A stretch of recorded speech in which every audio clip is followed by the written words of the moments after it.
Hey, good afternoon. Scott Luton and Greg White with you right here on Supply Chain Now. Welcome to today's live stream. Gregory, how are we doing?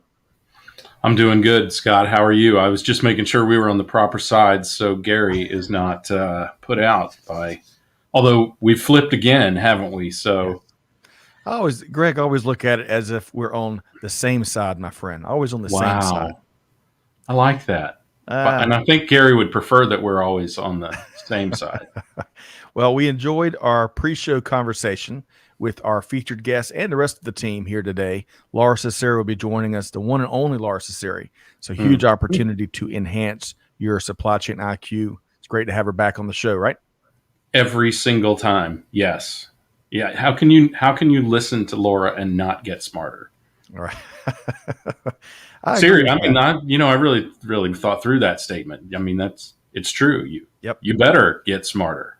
Well, I liked listening to some of the COVID discussion on the front end, and lots of good comments made, but one of them in particular, and I think this is universal, and I think it's very related to business and supply chain, is you got to be able to have an honest, frank conversation, Yeah. and that is lacking in so many different areas, including with conversations on related to COVID-19. So folks, that's hopefully one of your key takeaways. Whatever you do the rest of the day, make sure you That's can all you have. need to know. Thanks for coming, everybody. But hey, don't miss our Laura Cecere's latest appearance right here on Supply Chain Now. And we'll get to Laura in just a minute. So Can we're we gonna, get to wait before we get to everybody yeah. else and the rest of the lead in? Can you give us an idea, Scott? Because I think it's becoming a matter of interest among the community. What are the items that are on your shirt? What is being represented on your shirt today? These are sailboats, and it's Oh, an they are. Okay, it's hard for me to see. You're kind of small. it's a So tribute to my dear friend, our dear friend Kelly Barner, who is at the Cape again this week. And I always think of what the sailboats. heck? Oh no. When does she work? Well, you know what? Interestingly enough, I've gotten emails and slacks from Kelly, so she Well, stays the truth on. is, when does she not work? She Right, just does it from everywhere, right? that is right. And man, we got some favorites tuned in already. I look forward to saying hello. But yeah, Kelly, safe travels wherever you are. If you're listening in, we are wearing today's shirt full of sailboats just for you. So, always starting with the hard hitting news. Thanks so much, Greg. Let's let's talk It's about. become part of the narrative, hasn't it? I mean, Uh, we've got to discover what new and interesting shapes you have on your shirt. Well, I'm just trying to wear a shirt as colorful as your personality, Greg. That's all I'm trying to do here. But always a pleasure. All right, so folks, we're going to knock out some announcements really quick. You're not going to miss. I think that we're going to tackle three things really quick. Not Quip, but quick. August 18th, next Mm. week. We have our upcoming webinar. Quip, Greg, I've been doing some homework, on our friends from Quip. My wife, Amanda, has known about Quip for far longer than I have. She's a raving fan. But as I've been doing some homework, there's lots and lots of raving fans. One company, I think BuzzFeed, called Quip the iPhone of toothbrushes. So looking forward to this one, huh? Yeah, it is a smart device. I mean it. Um, I mean, I think it makes sure that you brush certain sections a certain amount of time and not too hard and all of that stuff, which Yep. is good because the for those of you who don't know, worst thing you can do is brush your teeth really hard because it curls the bristles back and then they don't do their job. It's actually much better to have them just lightly against your teeth. That's the closest I've been to Try a it dentist sometime. in years, Greg. Try it sometime, Scott, and you will notice the difference. So we're going to get the business lesson behind Quip. We're going to learn about their omnichannel journey and evolution. We're going to learn how they got into thousands of retail locations, including Yeah, Walmart and Target. So join us August 18th, 12 noon for that. Link to join is in the comments. Of course, we've got Lora Cecere here, one of the most trusted voices in global business. And each year she hosts the Supply Chain Insights Global Summit. Now, Greg, we're excited about being the exclusive virtual partner for the digital version of this event, but you yeah, got to register, right? yeah. This right here, first of all, is the best graphic in the history of supply chain. I just love this graphic, but it does kind of represent exactly what we're doing here. And in our virtual and physical world, This is a great opportunity for you or someone you love or someone you care about in supply chain to learn from the very, very best. And every year, Lora herself, but also those she brings to talk to practitioners, are hugely valuable in bringing a ton of knowledge. Pony up the bucks, put a crowbar in your wallet, pry the money out, and get here. You can learn more at the link in the show notes or Supply Chain Insights Global Summit.com. And finally, hey, we're going to celebrate a lot of good news while doing good work. December 8th of this year, the first annual. So it's a reincarnation of an event we've hosted the last couple of years, but it's the 2021 Global Supply Chain and Procurement Awards. You can learn more at that URL or in the link. And just know this: not only are we going to be celebrating lots of good news, successes, wins, challenges, comeback stories, you name it, really across global supply chain, but we're going to be supporting financially and via uplifting the message of Hope for Justice, which is a nonprofit that has laid out its mission to eradicate global slavery. So talk about some frank conversations we need to have, Greg. Plenty in that regard. But y'all join us. Register, nominate, sponsor, and we look forward to seeing you in December. Yep. Okay, Greg, let's say hello to a few folks, and then we're going to be swooshing in the one and only Lora Cecere. Peter Bolay, all night and all day. Greg, his ears should have been burning this morning, right? Yeah, we were talking about him and Steve Keaveney both in this top secret discussion that some of you may get to read about in the future. Right. We'll see. But Peter, great to have you back. Gaurav, great to have you back via LinkedIn. Remind us again where you're tuned in from, everybody, as y'all I'm going to guess hello. that's India. Let me see if I'm right. Let's see. Let's definitely see if you're right. Peter, you missed number 700. That's okay. You have plenty of chances to get that back. It's still out there. Go back and listen. It's worth it. Right. But you are here for Lora, one of our favorite conversations. Srinivas, hello, tuned in via LinkedIn from India. I tell you, he is becoming Mr. Consistency. Srinivas is always here. Looking forward to hearing your thoughts here today.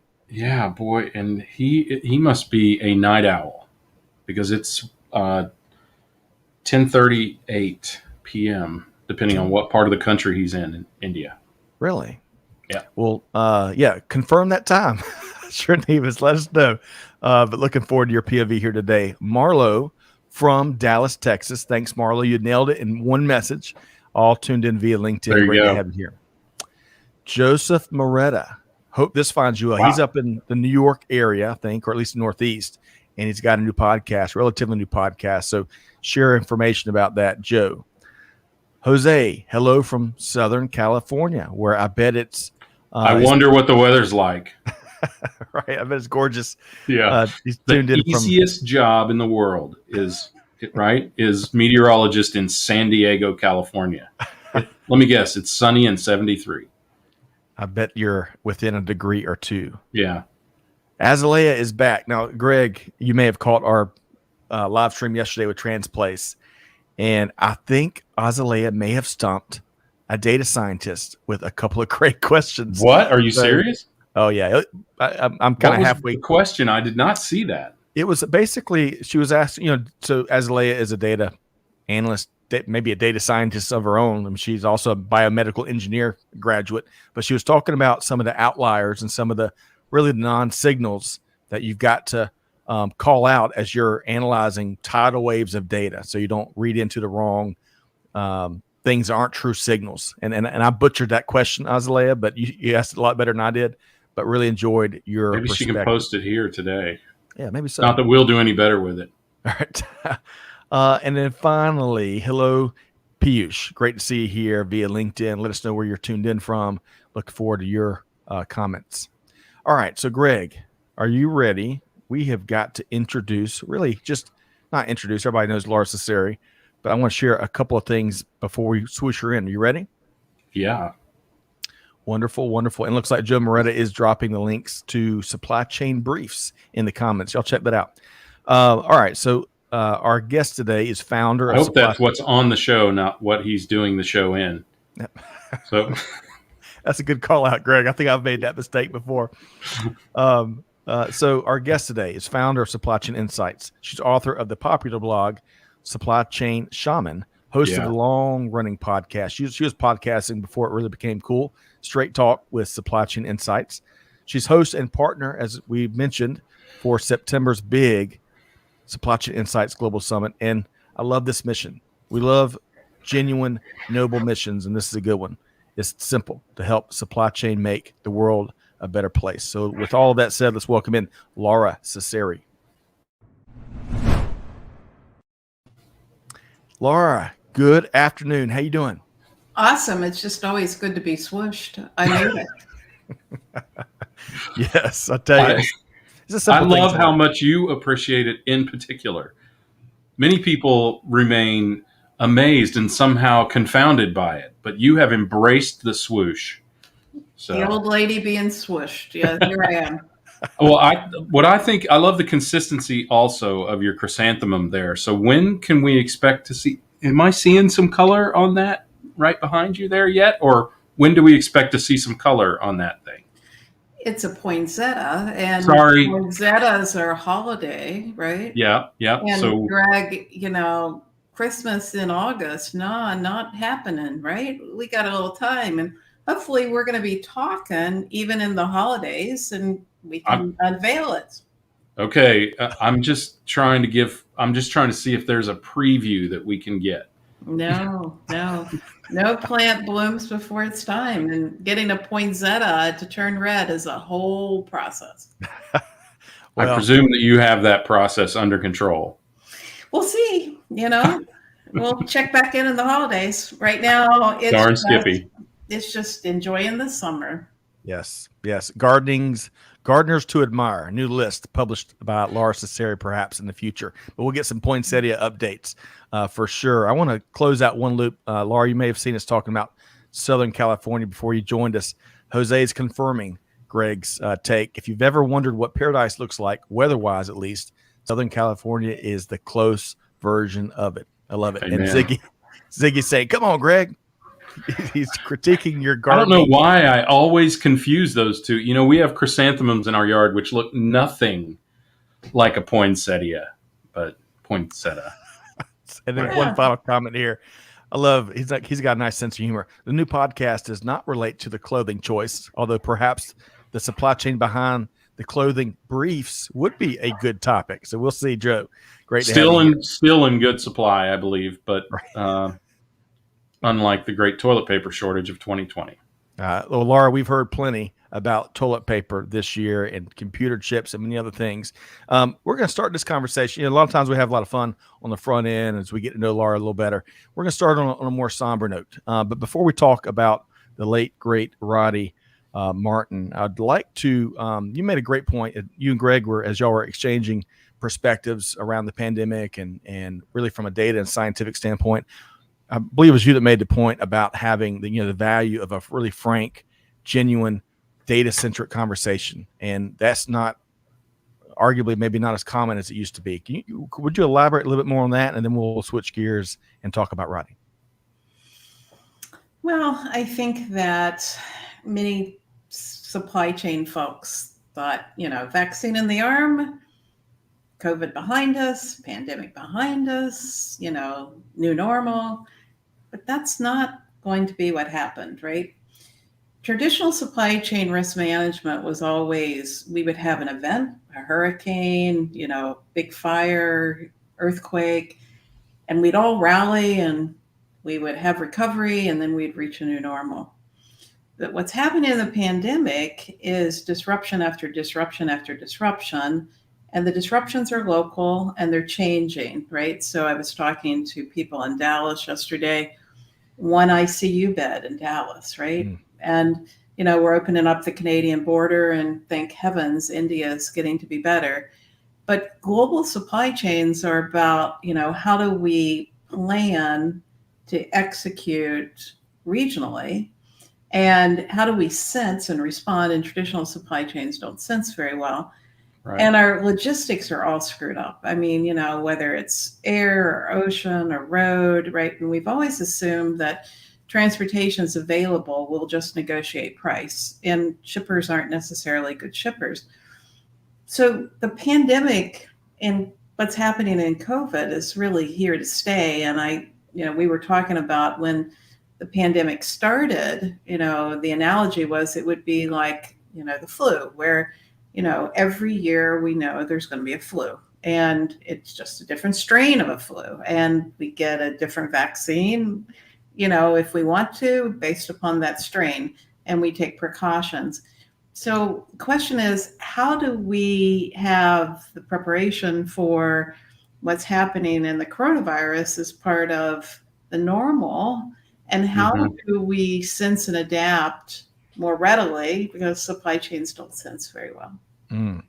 So I enjoyed that commentary, enjoyed the conversation pre-show. Greg, I'm going to give you a chance to kind of follow up, and then we're going to move into talking about industry titan. Any additional thoughts on your end, Greg? Yeah, I think we're numbers people a lot in supply chain, right? We trust the data. We believe the data. I mean, obviously we don't trust it without scrutiny, but there was a time when, just as Laura was saying, that doctors recognized and published, and now that I've said that, I'm sure somebody's going to want to see the article, which I have kept, but I'd have to dig it up. They said that this was not a deadly enough virus for it to kill enough hosts to go away. So the statement that was made by this particular Harvard doctor was, we'll have to accept that there will be cold, flu, and COVID season. And it has clearly borne out to be true with all of these variants, Delta and Lambda just being two of the latest and most prominent. But we kind of lost track of that, which, by the way, is not a bad analogy for supply chain, because there are also rules and norms and science that go into supply chain that we get emotional about in supply chain and lose track of. Yep. And, there is a lot of alignment there. And I think we're starting to come around now to where we can have an intellectually honest discussion. We're starting to see more scientists and more doctors actually come back to that message, the message that this is a more of a cold type, not cold, but a COVID recurring type virus rather than a tremendously deadly world ender. And we're starting to see people start to be able to have that conversation without being shouted down. And I think that's when we'll start to see some real solutions put forth, which will give us the ability to start to stabilize things a little bit. I mean, it's probably a year away, but that the real impact of that hits. But I think we're going to start having a more intellectually honest discussion much sooner than that. All right. So Laura, you're shaking your head a little bit. You think it's going to be longer than a year? I do. I think that the repercussions of what we're going through, whether it's the fallout on local economy, state and local government, hospitals, how we do business, we don't know what the new variants are going to be. I think that we've just really got to change supply chains to sense outside in and respond. And one of the unfortunate things that I observe is supply chains have become more political over the last decade. Greg, you say that supply chain leaders, center themselves in data. I wish that were true. Yeah, right. My observation is that as we've become more global and we've become more functional, that we have just horrible political discussions about what does the data mean, and how do we deal with the data versus, how do we work together? So what do we want the data to mean, Laura, to some extent, right? And the alignment between commercial and operations teams has a greater fissure today than it did during the Great Recession. And I think we need to say what we've done in the automation of the functions, because DRP models don't match transportation logistics models. Manufacturing finite scheduling is typically not working on schedule adherence with the tactical plan. The single threading of planning through functions is a problem. The fact that we want to get really precise on imprecise data and forecasting is a problem, because what we really need to be looking at is how do we plan in the face of variability. Yeah. The increased variability in supply is an issue, right? But yet we don't have supply chain master data where we're looking at shifts in transit, right? So I think we've got to change our mental models to be able to sense and to challenge historic practices and challenge our leaders to improve the alignment outside in with commercial teams and operational teams.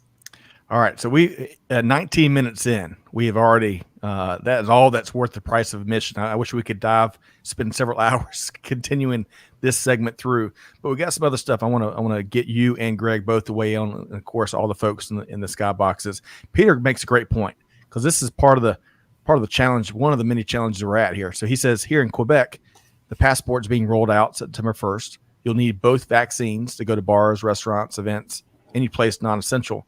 Non-passport, no go. Already the craziness is starting because workers in those places cannot be mandated to be fully vaccinated. Kyle says, never thought about that mandate. And by the way, Kyle also loved your comment there. Supply chains have become more political. Preach, say it louder for folks in the back, Laura. Excellent point there. All right, so let's move right along. Greg and Laura, a lot of other stuff that we want to get to, including global business lost a leadership and really an industry titan as well thought of globally in the late Roddy Martin.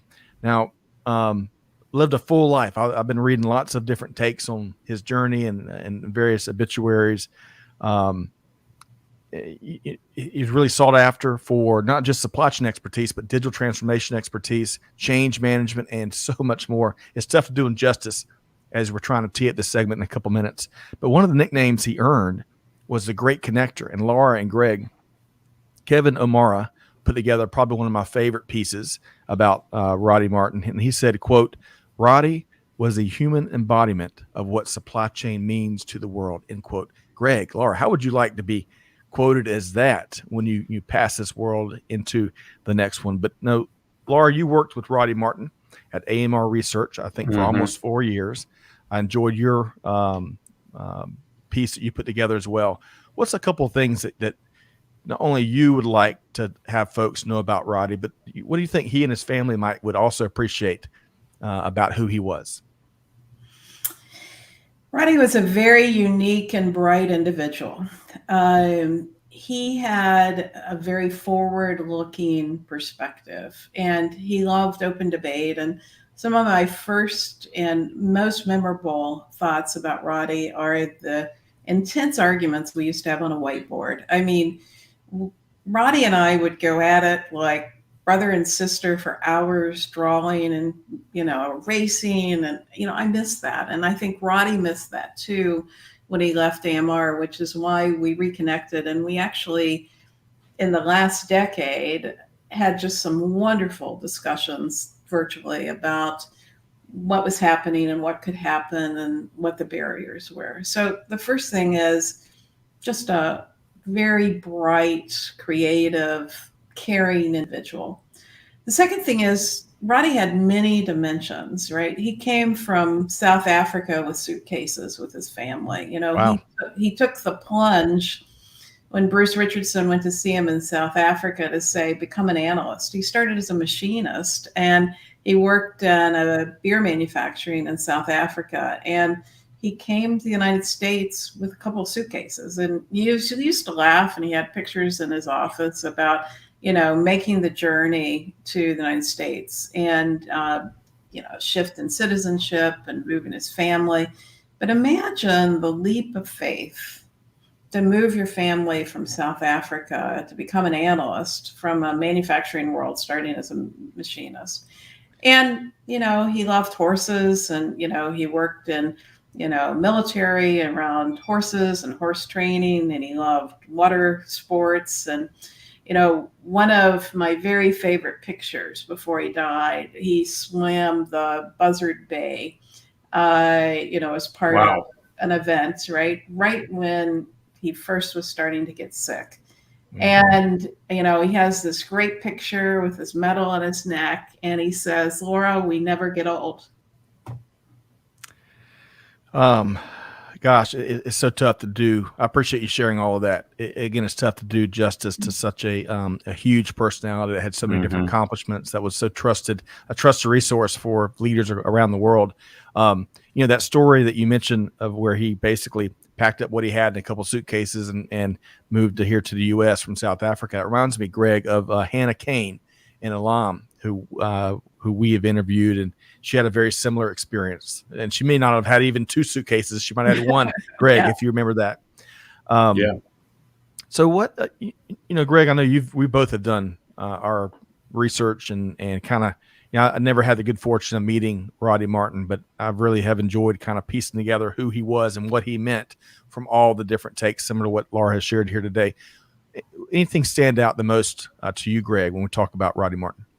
I think the biggest thing is exactly, what he's known for is for connecting people, for the intellectual honesty that Laura has just talked about, his ability to have a very distinct point of view, to communicate that point of view strongly, and yet to do so in a way that is intellectual and not personal. And also, I have to tell you, I would have never guessed Roddy.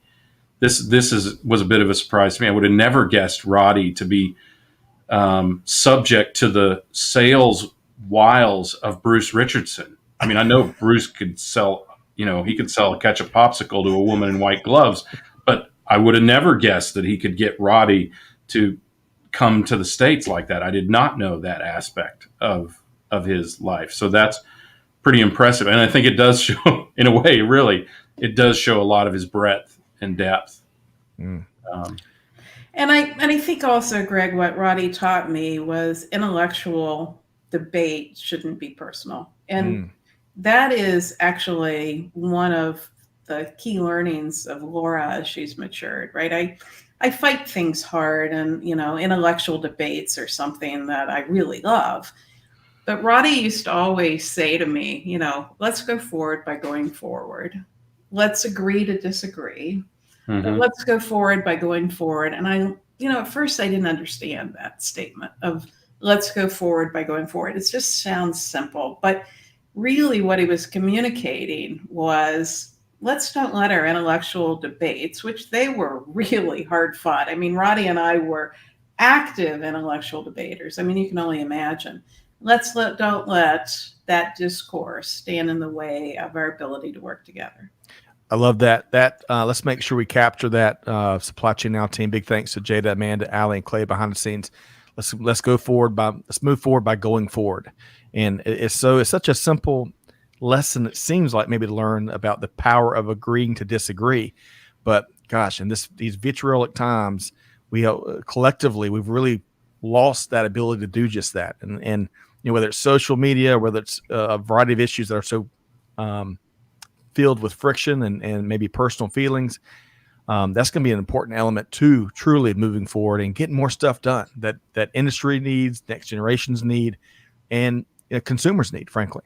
So I appreciate you sharing that, Laura. One more question about Roddy Martin, and let's make sure also, team, if we could drop Laura interviewed Roddy, I'm sure plenty of times, but on her podcast, I want to offer that link in the comments if we could drop that. But when we think of his legacy, beyond what you've shared, anything else that you think would be important? Of course, he's well known, and I never saw it, but this 80 slide PowerPoint. Yeah. Oh my gosh, I forgot. Yeah. How obvious is that? I can't believe I forgot that. Yeah. So that clearly. So we all told Roddy stories, right? He had the ugliest slides known to man. And, the decks were at 80. They were usually 100, 150. And he loved help cleaning them up. And I was his girl Friday for many years, cleaning up those PowerPoints, right? And I would work hard to clean up the PowerPoint, and it would be like he would smash in new files. And, but he had lots of energy, and he was well loved, even though the PowerPoints were ugly. And I would say another kind of funny story about Roddy is Roddy tended to sometimes kind of after lunch, his head would nod, and we used to always set somebody beside Roddy, in these vendor briefings to keep him awake, like the elbow, right? And I got to tell you, when the elbow came and he came back, to consciousness, it was like he missed nothing, right? I mean, his eyes could have been closed, and I mean, you could tell that he was in sleep, but he could listen in his sleep. It was incredible. It was hysterical. Oh gosh, that paints such a great picture. I really appreciate you sharing, Laura. He will certainly doesn't do it justice. He'll be more than missed, but he's made a massive impact. He's set the bar high for what the impact that leaders should be making, and the way they move the needle, and how you do connect what supply chain's doing to driving real change, meaningful change globally when it comes to business and a lot more. So I appreciate the opportunity to go ahead. Can I just close with Please. 2 thoughts, right? On Roddy's LinkedIn page, he has a statement of making outside-in processes easier.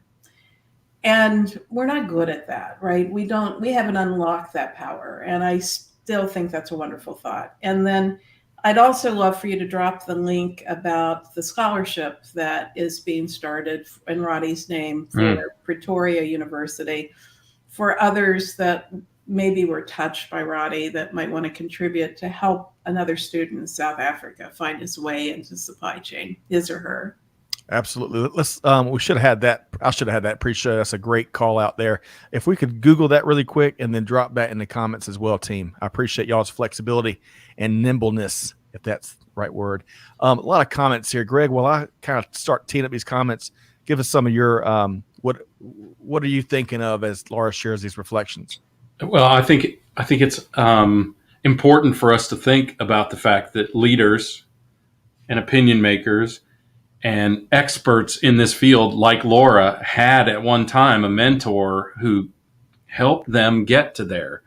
And even, I think we've all sort of throughout our careers thought of Laura as one of the greats, but to think about the fact that at once she was just a fledgling practitioner or analyst or intellect like the rest of us are, you have to acknowledge that no matter how great you are, someone helped get you there. Someone helped shape you, helped guide you, helped you, find your way in the industry. And I think that, frankly, ought to be really, really encouraging to people. Not everyone will be Roddy Martin or Lora Cecere, but if you hitch your star to someone who is as intellectual and intellectually honest as Laura or Roddy, then it will undoubtedly improve your career. Yep. Well said to you both. All right. We got so many comments. I wish I could get to all of them. So much good stuff here. But I got to go back. This is Art Mesher, the one and only. He came on. I can't remember exactly how we phrased his chat with Corinne and I, but it was something like uncontained or something, but he brought it, much like Laura does. He says not only political when it comes to supply chain, but there's an important woke around ESG and circular economy impacts, slavery, etc. There's a new social transparency that is political, but not in a bad way, in a good way. We must make it all better in what we do. I love that, Art. I think all of those things that we talk about, that you can call them social or whatever you want, but they contribute to the stability and the predictability of the supply chain, right? So, if you won't do it for the right reason, do it for selfish reasons, but do it. Right? Because if you're not operating in a place where people are enslaved to do the work to build your thing, that does, if you aren't subject to that does accrue to the benefit of your supply chain. Excellent point. Well, and to Art's point, I wish that we would stop greenwashing the supply chain and get to authoritative identifiers for true track and trace and build value networks that have interoperability. We can't really track and trace to put, our muscle behind our words for fair labor or for organic food. And safe and secure supply chain should be part of our mission to be able to do what Art's talking about with the circular economy and, ethical supply chains. And most corporations don't know how to do that. And Art's an investor. So Art, I'd love to see you put your money where your mouth is and bring those companies to bear. Hey, you know what? We're going to have to get Greg, Laura, and Art together. gosh, that'd be a NFL of supply chain leagues. I don't know. I can't come up with the right analogy there, but Charles Heater says, excellent point, Greg, that power of mentorship and really beyond the power of mentorship, the responsibility to be a mentor of giving forward as Greg, you've coined here. Also, we have found and dropped the link to the to Roddy's scholarship. Y'all please click on that if you can support it, no matter. Yeah. Greg, I'm not stealing your phrase. What do you say when it comes to donating? Infamously. Oh, you mean give small, give simple, give now? Is that what you mean? That's what I'm talking about. Yeah. Words to live by. Okay. And hello, Rhonda. That's how you start sailing too. Start small, start simple. Okay. Start now. Oh gosh. All right. So Rhonda, great to have you here as well. And Charles, thanks for that. Always a pleasure to have you in our live streams. Hey, right. I think to Laura's point, yep. Also, I think, and it's funny because we had this whole discussion about how the SEC is going to compel companies to report in a formatted way on their ESG initiatives, particularly around sustainability. But there are also those initiatives around human slavery and trafficking and that sort of thing. I think we have to acknowledge as consumers that every time we buy something from someone who is a bad actor, we are voting for that bad act. We are voting with our dollars with that bad act. And we need to, and there is the ability to, and in that post, I wish I could pull it up right now, but in that post, there is the ability to, and the links for places where you can go to see who is a bad actor. I have hammered Adidas for their participation in Xinjiang.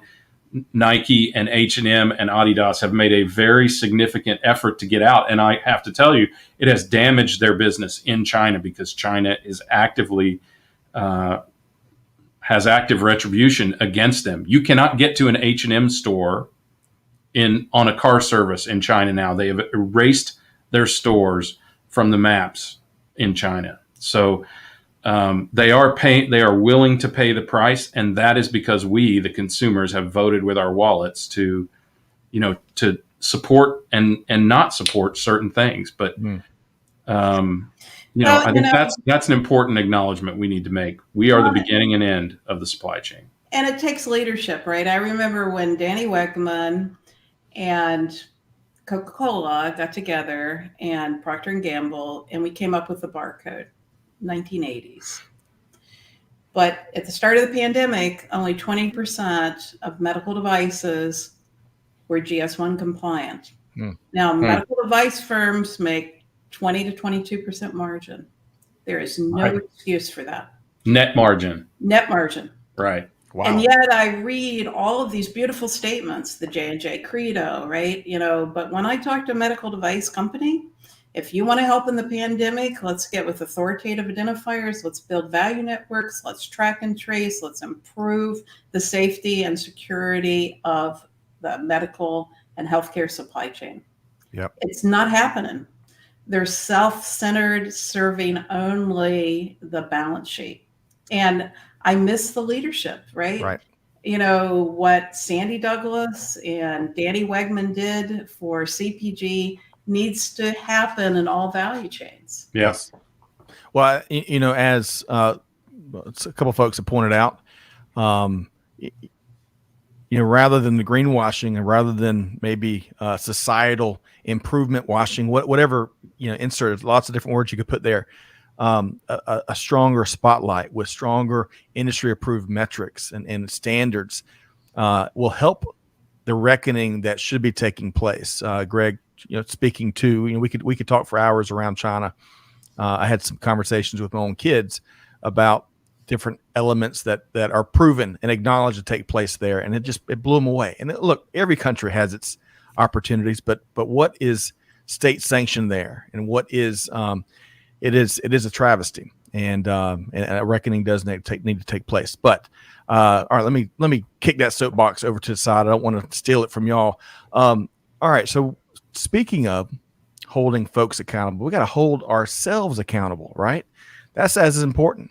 And you had a great article you published in late July, Laura, about just that, holding ourselves accountable for business results. And talking about things that we're not going to be able to do justice to in 15 minutes time. It's chock full of key takeaways. I love your commentary about really defining what supply chain excellence is, to all the ERP. The ERP is becoming such a major, a $78 billion market by 2026 is what it's projected to be, according to one source out there. But I'm going to come to you first, Laura. I'd love to get what you think are the most important points from that piece. And then, Greg, I'm circling back to you to get the same take from you. So, Laura, what should folks pay attention to in that piece? I think three things. One, inventory is both waste and buffer. But we entered the pandemic with 20 more days of inventory than we had 2007 at the Great Recession. And if you drive up every major freeway, on either side are warehouses full of inventory, 20 more days. But yet we push cost and waste back in the supply chain by extending payables. And when we do, we penalize suppliers and we penalize carriers. Carriers are very fragile right now. We don't have enough drivers. We should be talking about early payment, not payment net 90, right? So the management of cash to cash ethically, and recognizing where we are and taking responsibility for all of those warehouses, which causes issues with runoff and destroyed inventory in our landfills, should be a supply chain mantra.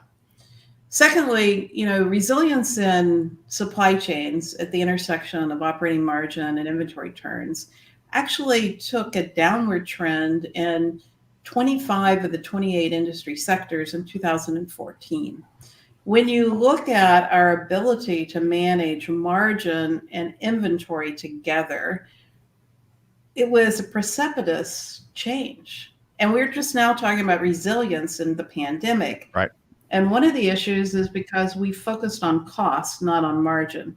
And only 29% of companies can get to cost. And most people only can get to functional cost, not to total cost, which throws the supply chain out of balance. And in most cases, we're shifting demand versus shaping demand, which is increasing cost and really destroying margin. So, resilience is important, but we really need to look at the patterns of those industries and think differently how we run these companies.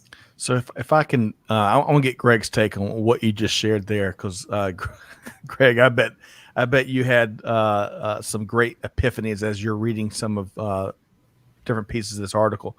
What comes to mind for you, Greg? I think what continues to vex me, frankly, is, and I had this conversation with Tim Hinckley, formerly of FedEx and Radial. What continues to vex me is some of the problems that have been solved, waste being one of them, risk management in the context of managing risk and managing resilience without breaking the bank in terms of inventory.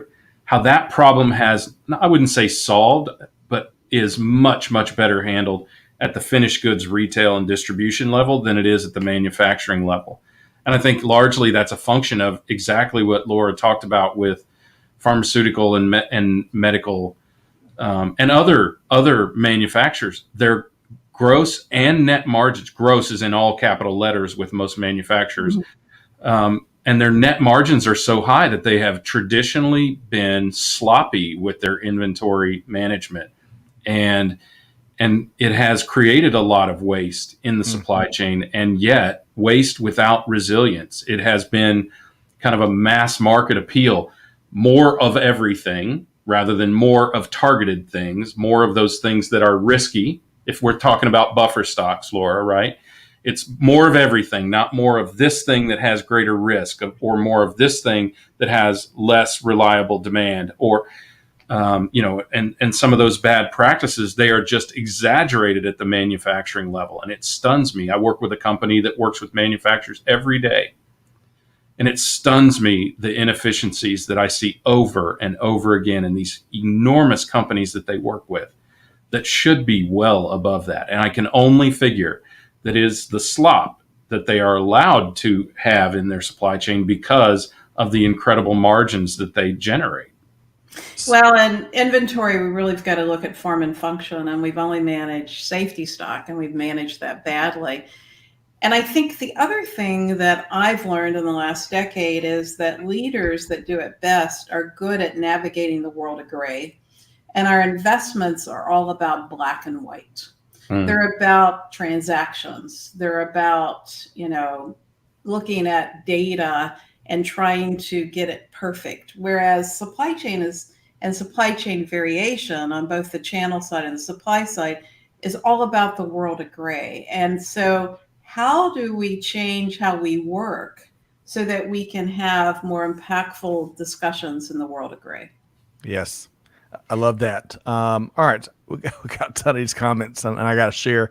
They're going to be going back a little ways, but there's some really good stuff here. Going back to, as Leah Davis says, hey, before talking about some of these challenges we were speaking to earlier, we were unaware, but now more and more of these poor ethical practices are getting exposed.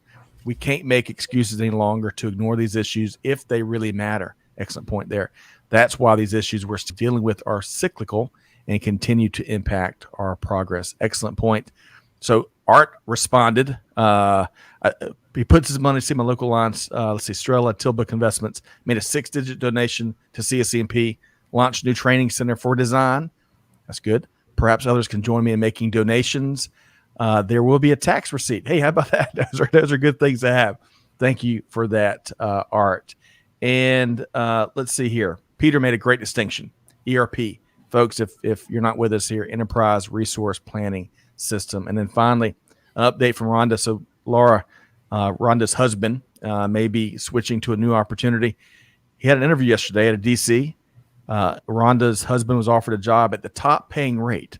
I think he's going to be turning it down, though. It requires working 5 to 12-hour days, no overtime pay until 50 hours. And at his age, with his experiences, that's a deal breaker. And she says, especially in this market. Right. I can't find. She basically added to that and said, we're going to be burning a lot of folks out with those types of conditions, Greg and Laura. So, again, I know we're talking about a lot of different things here. I wanted to make sure we represent the voice of folks in the skyboxes. But shifting gear, I mean, we think about holding ourselves accountable. And when I hear that in Rhonda, and yesterday I had a conversation with some folks around the modern workforce management, some of these crazy conditions and pay rates and expectations certainly come into mind. Laura, you're shaking your head. What are your thoughts there? And Greg, I'll come to you next. Yeah, it's the U.S. form of slave labor, right? One of the speakers we're going to talk about my conference is head of the Women's Trucking Association in the United States. And she talks about who are the worst shippers to deliver to and why, and how can shippers improve the life of truckers and help us to, really alleviate the issue that we have with trucking reliability. And it's an amazing story of, just how do we treat people that are so critical in the supply chain, whether they're a distribution worker or a trucker, and why can we not change our practices to be better shippers and recognize the needs of what it takes to deliver goods? Love that, Laura. Greg, I know you love that as well. We've talked about that a lot. In fact, we had April, a truck driver with Walmart, that joined us last week, and it was one of my favorite interviews in recent memory. Just the sharpest, most dedicated, passionate person, and she spoke about some of that. But Greg, what else along the lines of what Laura just shared? What comes to mind? Well, I think about the situation that we're in these days, and that there are jobs where the core participants are flooding away from the workplace, right? Baby boomers are still leaving the workforce at 10,000 a day. And they are the truck drivers, and they are the warehouse workers, and they are the manufacturing workers. And it doesn't matter what we do. It doesn't matter how we treat people in those jobs. Millennials and Gen Zs are not going to take those jobs, and our generation are the managers of people in those jobs. So some of those jobs, some aspect of those jobs will be automated, and thankfully for that, because I am frankly stunned, honestly, the way that some people are treated. And April gave us some stories about that, experiences she's had or has heard of firsthand about how people are treated, particularly drivers, which is stunning. But and also, Rhonda, 50 hours? I didn't even know that was legal. 50 hours before you get overtime? I thought at 40 hours it was legally mandated that you got overtime. I don't understand some of these things. I feel like Phil Hartman. I'm just a simple caveman. I know not of your advanced and evil ways. But it is interesting, some of the offenses that we hear about out there. And I can't believe, Lora, a year and a half ago, we were having the discussion when employment was at near full employment, right? At statistically full employment. We were having the discussion that you can't continue to treat people the way that some industries and in some roles they are treated and expect people to take the job. And now that there's so many jobs out there and so much opportunity for people, you sure as hell cannot expect to be able to do that and get away with it. What are people thinking? Who are these people, really? Well, the lowest satisfaction rates of supply chain employees, I find, are demand planners, distribution workers, and truck drivers. And, how do we redefine work to improve job satisfaction? And so at my conference, I've got a demand planner and I've got a truck driver, and we're going to have those discussions about how do we become a better shipper? How do we support people in jobs more wholly? And of course, we're talking about the Supply Chain Insights Global Summit. The links are in the show notes, and you can, of course, go to the URL there as well. Come out and check that out. We got those are conversations we got to be having. Hey, can I just point one thing out? This to me is kind of the benefit of where we are with events like Laura's event, and that is we can't run out of seats, of virtual seats, right? I mean, I think in the past, Laura, you've had to limit the attendance to your conference, but now you don't have to do that. So to me, I think this is a brilliant concept. We saw AIAG do this right after the lockdowns occurred in March. They went virtual and physical at that point. And I think this is a brilliant way to do these kind of things so that more and more people who can't afford to travel, or, as is coming with, or has come with some businesses, are back to travel bans, can still attend this thing and get this benefit. Yep. Right. Yeah. So we used to have to limit it because it is a very different conference. Right. There are no paid speakers. There's no Chotskys and booth babes and, booths. And Right. I handpick all the speakers. And the theme is imagine, and this time it's Supply Chain 2030. So the themes are, let's reimagine manufacturing. Where are we on 3D printing? How do we move from 2D to 3D drawings? What's the role of, 3D printing? What's possible? What's additive? How do we redefine digital manufacturing to think about source, make, and deliver together, use the signals? And how do we drive innovation and standardization together in global centers of excellence? Because we're not good at process innovation. And then there's the whole area around how do we redefine transportation? How do we use robotics and Hyperloop to unload ocean? How do we improve visibility, and how do we redesign to be better shippers? Mm-hmm. And then how do we redesign planning so we don't single thread source, make, and deliver through functions, but really look holistically outside in and use all the signals that are available and redefine the work of the planners? And then how do we celebrate companies in the supply chains to admire, which only 4% of public companies actually beat their peer group what can we learn from them? And how can we really think about supply chain excellence? And then how do we embrace a new form of leadership? So the conference is designed as a facilitated workshop. I bring new forms of research. So this time it's on new forms of analytics, open source analytics, the work we've been doing in Project Zebra, which is really about outside in processes, the work with Western Digital and BSH on, how do we build outside in processes? And it's a facilitated workshop where I challenge people to think differently to drive new outcomes, because it's the unlearning that is so difficult. People are so, no doubt, the traditional mindset of historic supply chain processes, they've got to unlearn before they can rethink. And they talk about change management, but we're not actively unlearning, and we're not actively holding ourselves accountable for all those DCs stuck full of inventory that can't get moving, for all those ocean containers that maybe shouldn't be on the water because only 9% of supply chains are designed, for all those truckers that are struggling because their time's up and there's no place to park, for all those demand planners that are not well understood. This conference is for us to start a different discussion. All right. So I'm smiling because, Greg, you haven't done it lately, but a lot of times you will do this preach gesture. And as Laura's making those beautiful points, no, usually when you do it well, Greg, we can see it in your face. You get the emotion in your face. So something like that. But, Azalea has a great comment as you're making some of those points there. Azalea says, these are the conversations that need to be happening in boardrooms, but probably are not. Lora is definitely probing the minds of these leaders and catalyzing our recovery with this event. How about that? Excellent word. Undoubtedly. And always, frankly, does, regardless of an event. True.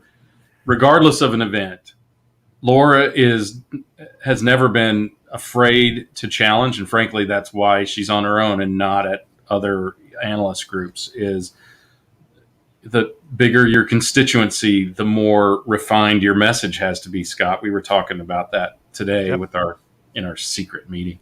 But I think that's an important part of what we need to do, and to hopefully rest some concerns, Azalea. There are companies that don't need to have that conversation in the boardroom. They are acting appropriately as a matter of culture every single day. I see it every day. I'm thinking of a couple companies in particular. We don't see it enough, and we don't see it enough, particularly in the physical logistics industries. But I've worked with companies in the physical logistics industries that are good to their people, that are good to their clients, that cultivate great relationships with their shippers, and likewise shippers that are great participants in supply chain as well. So they exist. There just aren't enough of them out there. Yep. You got to work hard to find them. Hey, this is high praise. It's like getting a compliment. When you get a compliment from Laura, when you get a compliment from Greg, or in this case, Art Mesher, this is stuff you can take to the bank. Art says she has become, Laura, the best in the business and way better and distanced from anyone else. Best in the business by a country mile. How about Amen to that. Art? Amen. I agree, completely agree with you. Laura, I'm going to give you a chance to respond before we kind of wrap on a couple of key points. Thank you very much, Art. And it's my hope that together we can help this to become a better place. And I'm hoping that, the partnership with Supply Chain Now, because you'll be facilitating the online virtual as we're doing the in-person. And, I'm partnering with you because you deliver a better experience. And I am excited to rock and roll online globally for people to have conversations that they need to happen. And so invite your executives, invite the people that need to have these kind of conversations to register. Yeah. Thank you very much. On behalf of our entire team, we appreciate that. The experience cannot be overstated, and we got to constantly reinvent and improve every single day. It's a journey with no finish line. I got to make this observation. Automation was a big part of our conversation kind of throughout. I saw this story in the Wall Street Journal the other day. French fries, they make or break you. Everyone knows, and I hope you are in kindred spirits here. The best French fries in the world, McDonald's. I'm sorry. McDonald's. Yeah, I don't think so No. anymore. All right. No. When they changed the oil, no, I don't think so. Well, here's what we can agree on. French fries are delicious. And Absolutely. The best So- food in the world, undoubted. so The, who the would have thought? varsity in Atlanta is a pretty good place, right, Greg? Oh man. Yeah, the Good varsity. Also, Ted's, who slices them, Ted's Montana Grill, that slices them right there in the shop. And I'm trying to think. In-N-Out Thank you, Burger. Ken. In-N-Out Burger, Ken. 100% Oh fresh. yeah, In-N-Out Burger. I like the ones in my air fryer. Yeah. Thank goodness for the air fryer. That could single-handedly be saving us from ourselves, Oh right? man, we're getting a lot of comments on these fries here. Five Guys. Five Guys. Oh, Hey, yeah. Here's why I Five brought it Guys up. are good. Here's why I brought it up. Okay, bring it on, Scott. More so to make everybody hungry. But who would have thunk? There's got to be a little bit of an art of making good fries, right? There's probably a couple different. We can standardize as much as you can, but based on where you are and temperature of the environment, all these different chemistry factors. So White Castle has brought in an automated robot to make the French fries as an experiment. It's gone really well, and they're going to be rolling them out in more locations. And when we think about some of the things out there that can be automated and automated successfully to the point where it's no longer a crutch or a pilot, but it really becomes part of everyday life. That is it's a signal to me. We may have reached a certain point when it comes to automation and some of the factors of what's fueling it. Your quick take, and we'll start to wrap, Laura. Well, we started the work on the digital self-driving car in 1935. And so every innovation is leading to spontaneous innovation, but we're a long way away from the self-driving truck and the self-driving car. So I think we've just got to keep working it, right? If we can improve work through robotics, like instantaneous unloading of ships at these ports. I don't know if you've seen how big the ships are and the instantaneous raids of the ports. Let's bring it on. If we can improve the ability for a McDonald's worker to fill cups, which my McDonald's is working with a robotics machine to fill cups. I got to tell you, I get 5 out of 10 drink orders wrong, but I celebrate that they're working on it. Let's work on improving work.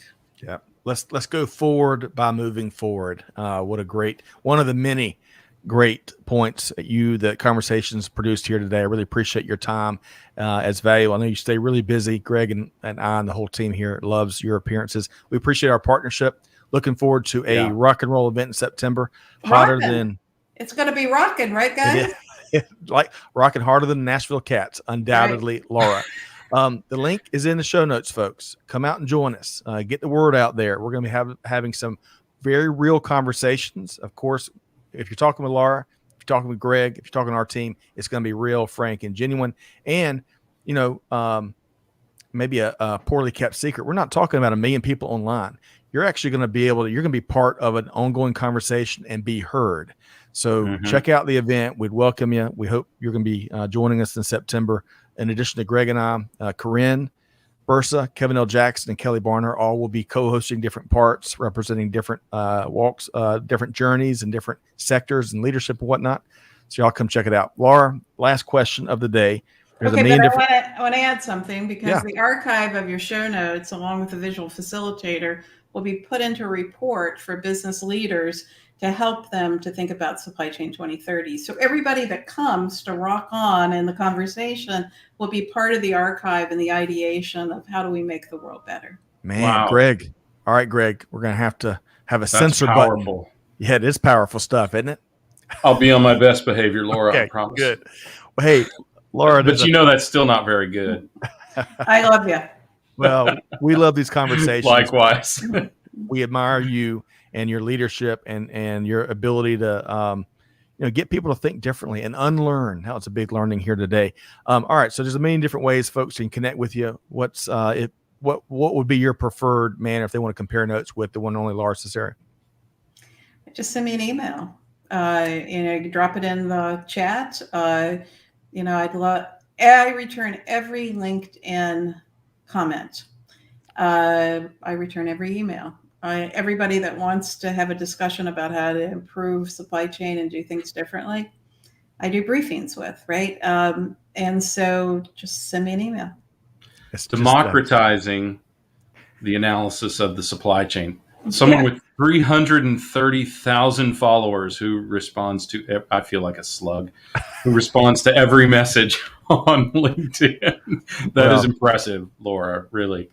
It really is. And really appreciate the wide ranging conversation here today. We'll see you before September, but thanks all the best to the one and the only Lora Cecere. Thanks so much. Thank you. Yeah, thank you, Laura. Man, so this comment, I think, summarizes at least a lot of my thoughts right at this very moment. Azalea says, this episode's got me wanting to do a march on Washington. I'm with you. It really, things, so much has to change. So much has to be unlearned and to really get past these old and new challenges we have, including what's around the corner. And we think, I mean, just think about some of the challenges new that we don't even see coming right this second. So I'm with you. And I also got to pull out old AA's Mohib. Where'd his comment go? He goes, Scott, you need to get out around and expand your dining experiences. Be more flexible, adaptive, and agile. It's time to get with the program. And I think all that's because of my my McDonald's comments. But hey, I'm keeping it real. Those McDonald's fries, I could eat those every day, and I know I can't. It wouldn't be good for us, but they're the best in my book. I wanted to pose this question, and I will for the people in the skyboxes.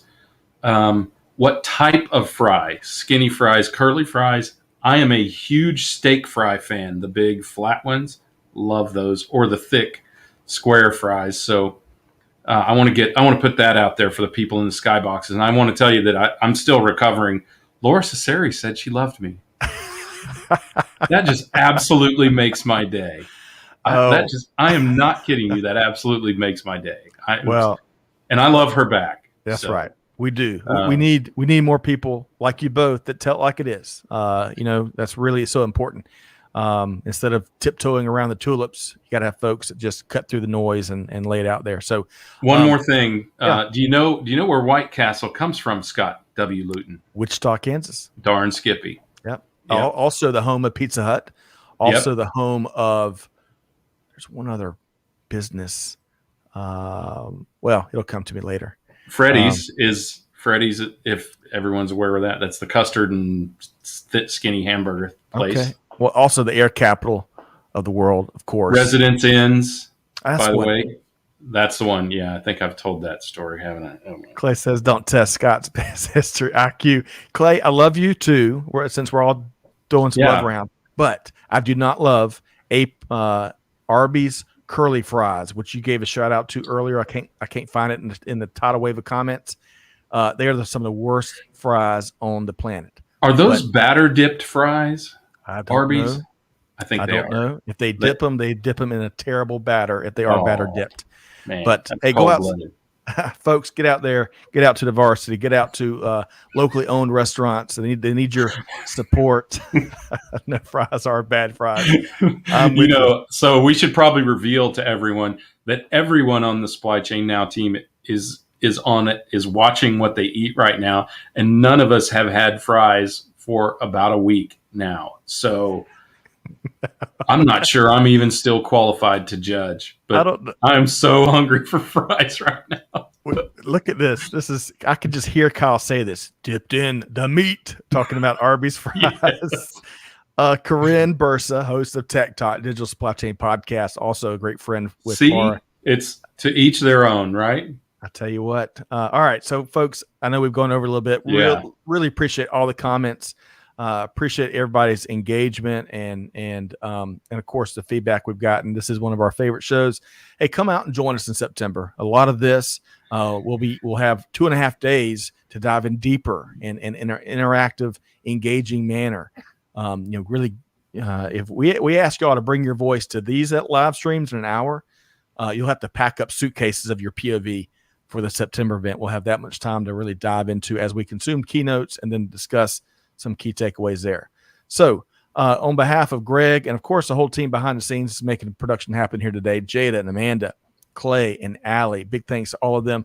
Thanks to everybody in the skyboxes. Greg, it's been a pleasure. Hey, Laura, Likewise. love what you do. Keep doing what you're doing. And on that note, folks, most importantly, hey, do good, give forward, be the change that's needed. Be just like Lora Cecere. And on that note, we'll see you next time right here at Supply Chain Now. Thanks, everybody. Amen.